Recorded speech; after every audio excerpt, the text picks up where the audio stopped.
Howdy folks, welcome back to my YouTube. I am your host, the Mighty Bjorn, and today I have for you a game replay of a free-to-play game called Star Trek Online. It's actually not a bad game. I enjoy it quite a bit.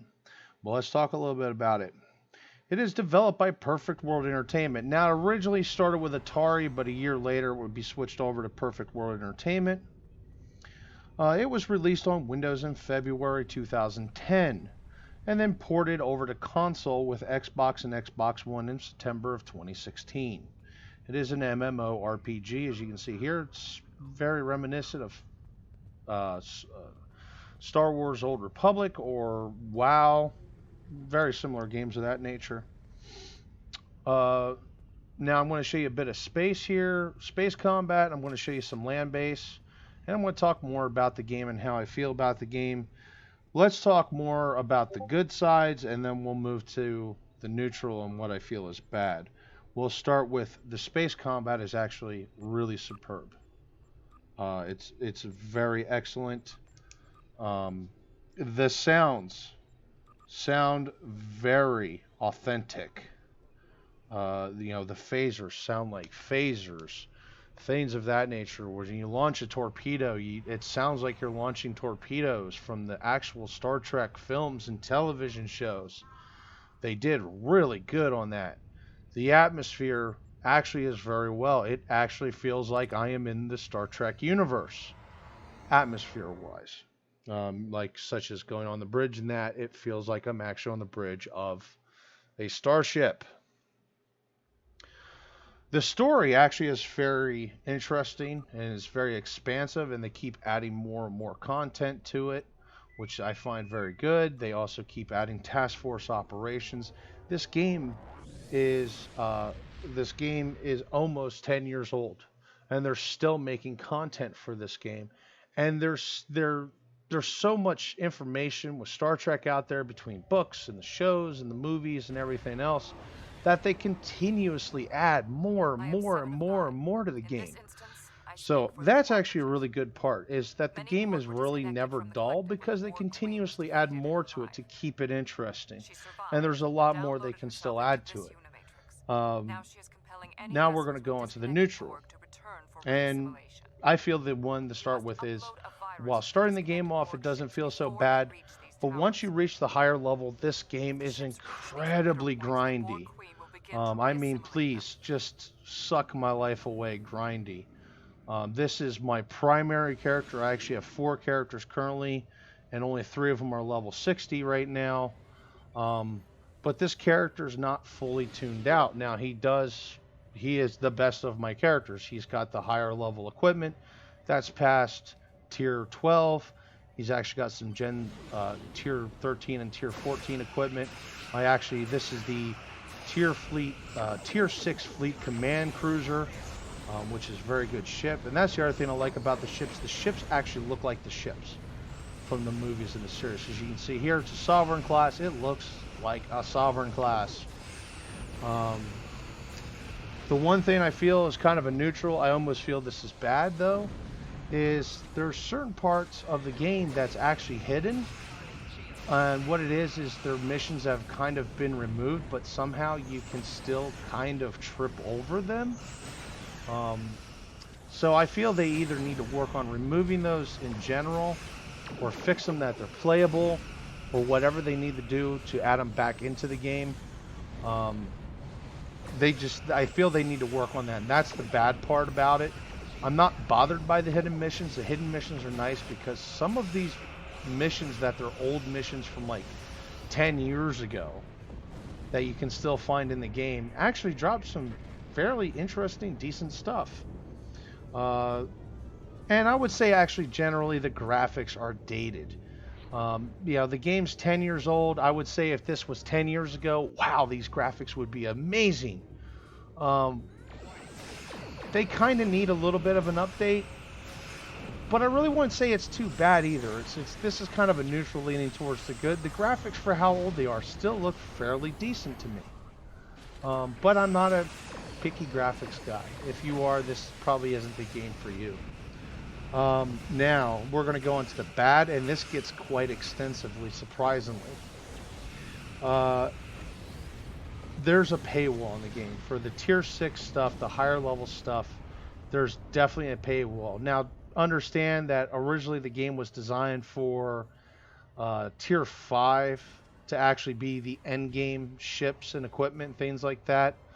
But honestly, as they keep adding more stuff to the game, newer stuff, you start needing the higher level stuff like the tier 5 U ships, which are upgraded.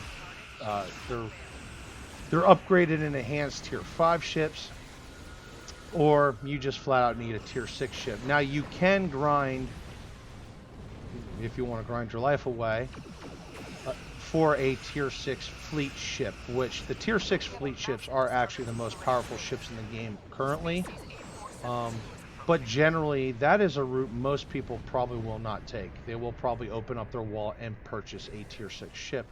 Now, the nice thing I can say about that, though, it's an account-bound ship. So if I buy a tier 6 ship from the Zen store, that's the premium store for this game, if it's a Federation ship, all my Federation characters can use that ship. If it's a Klingon ship, all my Klingon characters can use that ship. So on and so forth. The next thing that I feel bad is the tutorial needs a bit of work. And that's some of the tutorials. The early tutorial to really get you started is actually pretty good. Easy to follow, easy to do. But some of the later stuff it's easy to miss information, and there's so much micromanaging in this game. That makes it kind of hard. Now, as you get acquired to all the different micromanaging, it's not so bad. But I mean, it really can get confusing at times, and if anything, it can get frustrating because there's just so much to keep track of, and that's going on at the same time. It's just ridiculous. And hopefully they'll work on simplifying some of this stuff or make it more streamlined at least. And there has been posts on the forums that they plan on doing that. The next thing is glitches. I've heard sound glitches in the game. I've had missions not work in general, such as for a while there was this mission in an arena that you had to kill this big giant like sandworm thing. I don't remember the name of the mission, but we couldn't complete the mission because you have to activate consoles.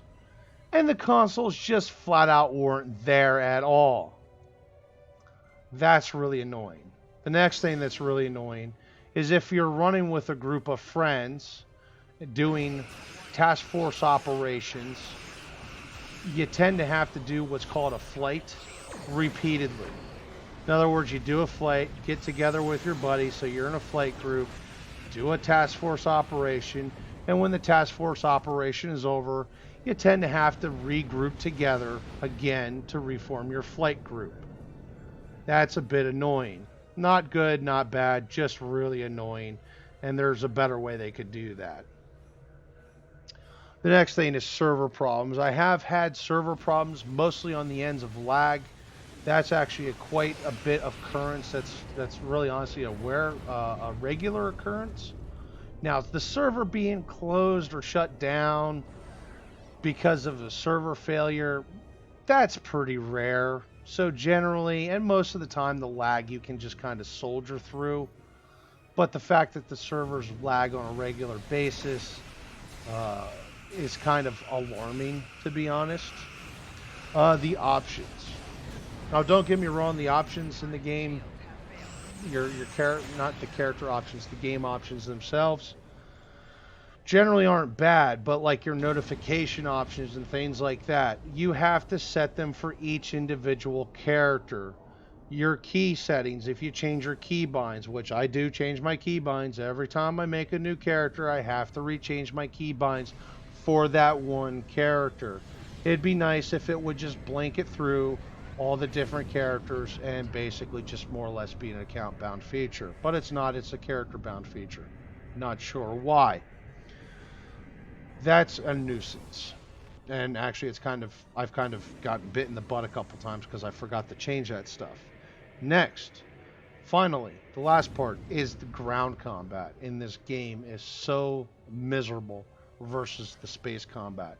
The space combat is very nice, crisp, and streamlined.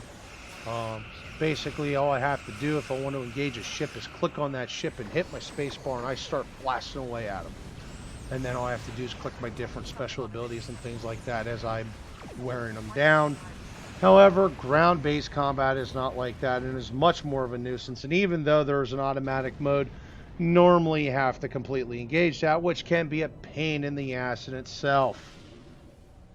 That needs to be made a bit more streamlined. Not necessarily good, not necessarily bad, I guess. It's kind of in the middle of the two. I feel it kind of leans more towards the bad because it makes you realize that, hey, this game is actually about 10 years old, and this is probably the best they could come up with 10 years ago. Since then, a lot of game developers have come up with better options and better ways to deal with that. Hopefully, Perfect World Entertainment will get on that ball sometime in the near future. But anyway, folks, that's really all I can say for this replay about the game in general. Do I recommend the game, even with all the bad and not so much good? And I'm sure there's probably stuff I'm missing good-wise.